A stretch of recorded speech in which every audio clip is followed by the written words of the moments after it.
پرستان کے رنگین اور جگمگاتے دیش میں ایک نہایت حسین پری رہتی تھی جس کا نام بیلا تھا۔ بیلا نہ صرف خوبصورت تھی بلکہ نڈر اور ہنستی مسکراتی رہنے والی پری تھی۔ اسے پرستان کی فضاؤں میں اڑنا، پھولوں سے باتیں کرنا اور دریاؤں کی لہروں کے ساتھ کھیلنا بہت پسند تھا۔ ایک دن بیلا سیر و تفریح کے لیے اپنے خوبصورت محل سے بہت دور نکل گئی۔ چلتے چلتے وہ ایک سنسان دریا کے کنارے جا پہنچی جہاں ایک تنہا سیب کا درخت کھڑا تھا۔ بیلا درخت کے نیچے بیٹھی ایک سرخ و شیریں سیب توڑا اور مزے سے کھانے لگی۔ اچانک بادل گرجے، ہوا کا رخ بدلا اور سامنے ایک بھیانک جن نمودار ہوا۔ وہ بیلا کو دیکھ کر زور زور سے ہنسنے لگا۔ بیلا ڈر گئی مگر ہمت کر کے بولی، تم کون ہو؟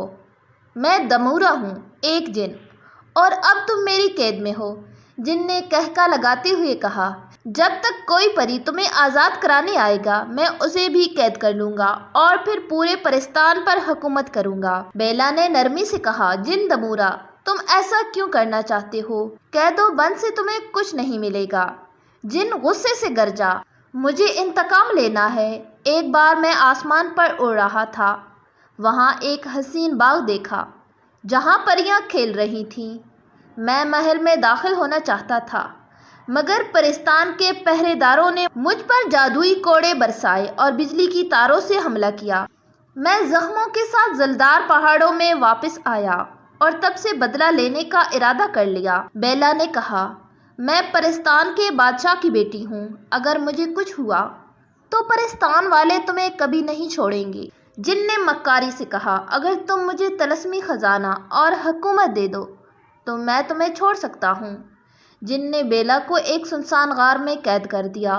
وہ ایک جادوئی پنجرا تھا جس کی چابی جن نے سیب کے درخت پر لٹکا دی۔ غار میں ایک جادوئی چراغ بھی تھا جس سے جن اپنا سارا جادو کرتا تھا۔ کچھ دیر بعد جن کھانے کی تلاش میں غار سے نکل گیا۔ اتفاق سے ایک طوطا وہاں آ نکلا۔ اس نے بیلا کو پنجرے میں قید دیکھا اور پوچھا، تم یہاں کیسے آئی ہو؟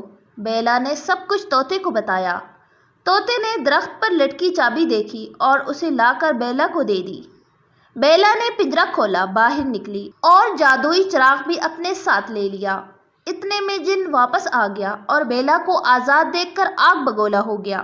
بیلا نے پھرتی سے چراغ دریا میں پھینک دیا۔ جن نے فوراً چراغ تلاش کرنے کے لیے دریا میں چھلانگ لگا دی، لیکن وہاں مگرمچھوں کا بسیرا تھا۔ ایک مگرمچھ نے آتے ہی جن کی ٹانگ پکڑ لی۔ جن چیختا چلاتا دریا سے باہر نکلا مگر چراغ کا کوئی نشان نہ ملا۔ وہ پھر رات کے وقت دریا میں گیا کہ شاید مگرمچھ سو چکے ہوں، مگر بدقسمتی سے ایک جاگ رہا تھا۔ اس نے جن کی دوسری ٹانگ بھی کاٹ لی۔ جن درد سے کراہتا ہوا واپس اپنی غار میں جا پہنچا۔ ادھر بیلا اور طوطا خوشی خوشی اڑتے ہوئے واپس پرستان پہنچے۔ جب بیلا اپنے محل پہنچی تو پورا پرستان خوشیوں سے جھوم اٹھا۔ پریوں نے جشن منایا، گیت گائے اور بیلا کی بہادری کی تعریف کی، اور یوں بیلا نے اپنی عقل، ہمت اور دوستی کے ذریعے نہ صرف خود کو بچایا بلکہ پرستان کو بھی ایک ظالم جن کے قبضے سے محفوظ رکھا۔